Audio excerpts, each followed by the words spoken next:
Bonjour à tous, j'espère que vous allez bien. On se retrouve aujourd'hui dans une nouvelle vidéo. Aujourd'hui ça sera mon make-up de tous les jours quand je me maquille. Comme je vous l'avais dit déjà dans ma routine soins du matin et du soir on va dire, parce que je fais à peu près la même chose. Je me maquille pratiquement plus, à part si je vais au resto etc, pour me faire un peu jolie et plaire un peu plus à Charlie on va dire. Je me maquille, donc c'est quelque chose de relativement simple. Je fais pas des tonnes, je maquille pas les yeux etc, mais je me suis dit que ça aurait pu être cool de vous filmer cette vidéo. Et en plus de ça vous avez été nombreuses à me dire oui. Du coup c'est parti, on va commencer. Donc j'ai déjà appliqué tout ce qui est crème etc, plus le fameux soin teinté de chez La Roche-Posay, plutôt de la gamme Effaclar, que j'adore. Et après je vais appliquer mon fond de teint. Donc en ce moment ça fait tellement de temps que je l'ai, ce fond de teint là, c'est le fond de teint de chez Chanel Perfect Lumière Velvet, que j'adore en fait. Mais il était un tout petit peu plus foncé que ma carnation quand j'ai fait plutôt de ma peau en hiver. Et vu qu'il me reste encore un peu des petites couleurs de bronzage, même si vous n'allez pas le voir hein, forcément, du coup pour l'instant il est parfait. Donc je l'ai en teinte numéro 20 beige, et donc il faut bien secouer le flacon avant d'appliquer sur le visage. Et moi je l'applique en fait dans ma main, j'en mets un petit peu, il en reste pas beaucoup. Je vais l'appliquer en fait comme ça, et après je vais flouter avec le Beauty Blender quand je vais appliquer mon anti-cerne. Du coup je fais comme ça.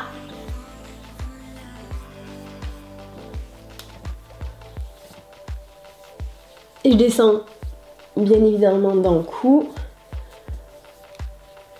Il sent tellement bon en plus, il sent la pêche, j'adore. Il fait un petit, il a un effet peau de pêche je trouve, un effet poudré que j'adore.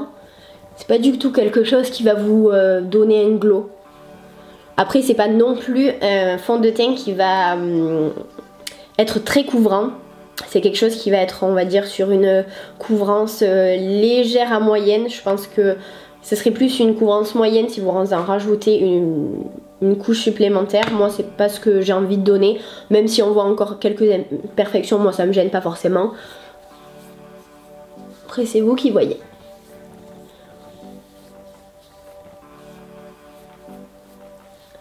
Après on va passer à l'anti-cerne.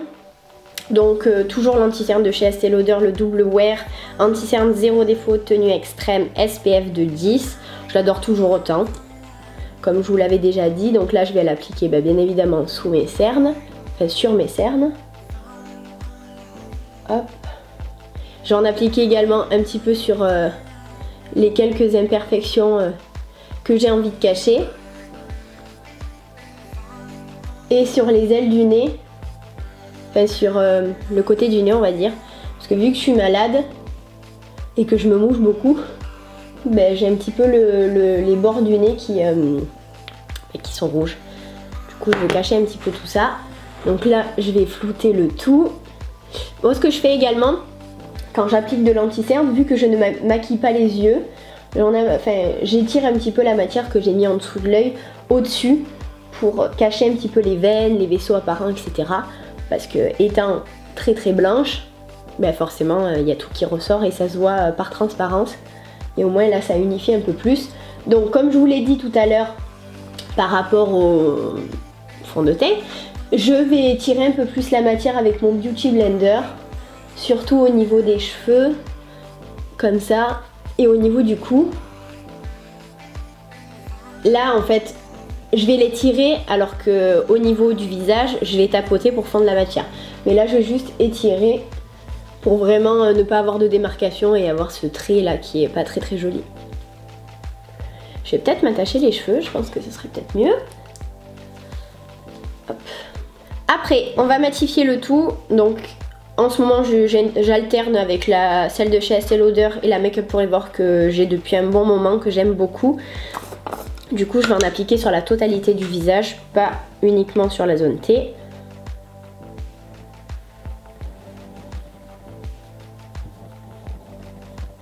Pour vraiment donner un côté peau de pêche, éviter aussi de briller dans la journée.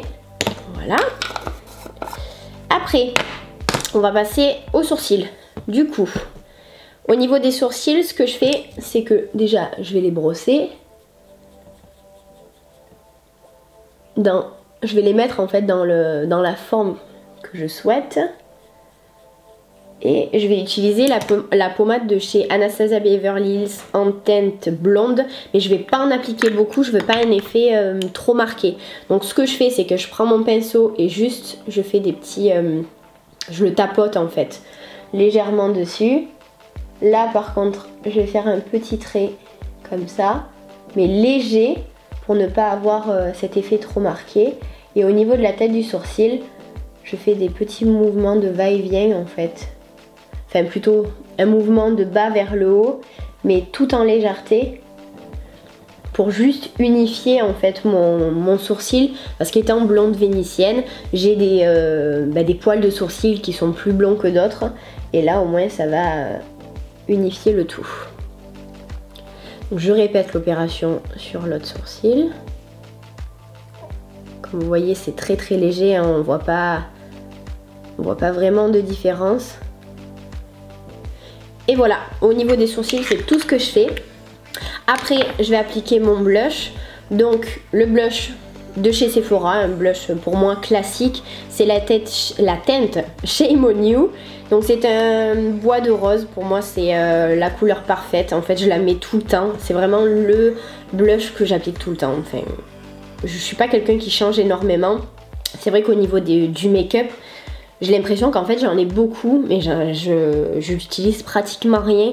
Je suis plus quelqu'un qui va rester dans le naturel, même si j'aime aussi les make-up chargés, etc. Mais c'est pas quelque chose que je fais régulièrement, donc je reviens plutôt toujours aux mêmes articles la plupart du temps. Donc au niveau du blush, je vais tapoter comme ça sur mes pommettes et sur mes joues. J'y vais à tâtons, on va dire, parce que je veux pas en mettre beaucoup. Je souris un peu avec le sourire un peu forcé.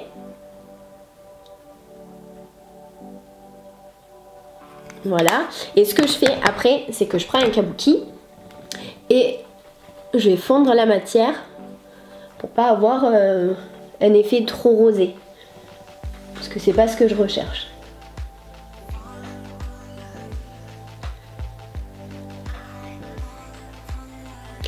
Voilà au niveau du teint, c'est tout ce que je fais. On va passer au mascara.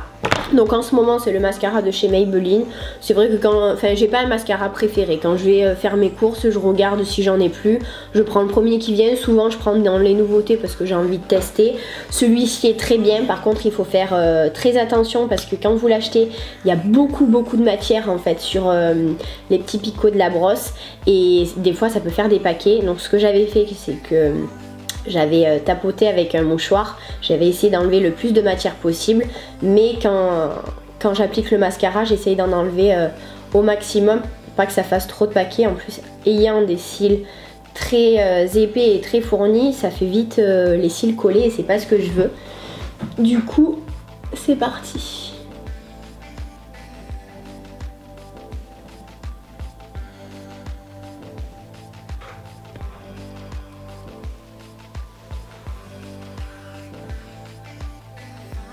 Après, on va passer aux lèvres. Alors, au niveau des lèvres, comme je vous avais dit dans ma vidéo haul, j'applique ce rouge à lèvres là de chez Essence qui est un nude en fait crème qui n'a pas du tout un effet mat, ou celui de chez Huda Beauty. Donc je vais appliquer les deux, au moins vous allez voir la différence. J'aime beaucoup celui-là j'adore aussi. C'est pas du tout les mêmes rendus. Donc celui-ci est beaucoup plus clair.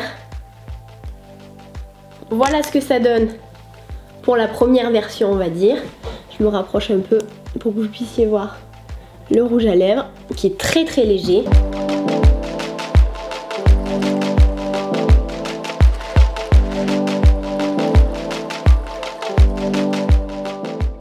Et du coup, on va passer à la deuxième version, donc avec le liquid matte de chez Huda Beauty en teinte Bombshell. Donc moi, ce que je fais, c'est que j'applique pas forcément le crayon en fait en premier. J'applique uniquement le liquid matte. Donc là, vous n'allez pas du tout avoir le même rendu. C'est un rendu mat, beaucoup plus foncé que l'autre.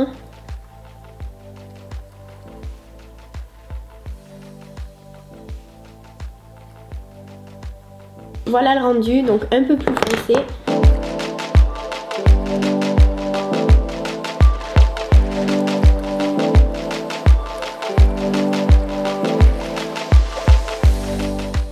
voilà pour mon make-up de tous les jours.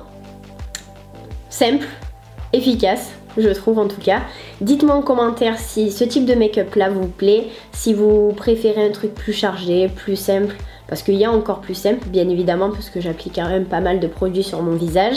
Et puis voilà, j'espère que cette vidéo vous aura plu comme d'habitude. N'hésitez pas à mettre des commentaires, à mettre des petits pouces en l'air, et puis je vous fais plein de gros bisous et je vous dis à bientôt.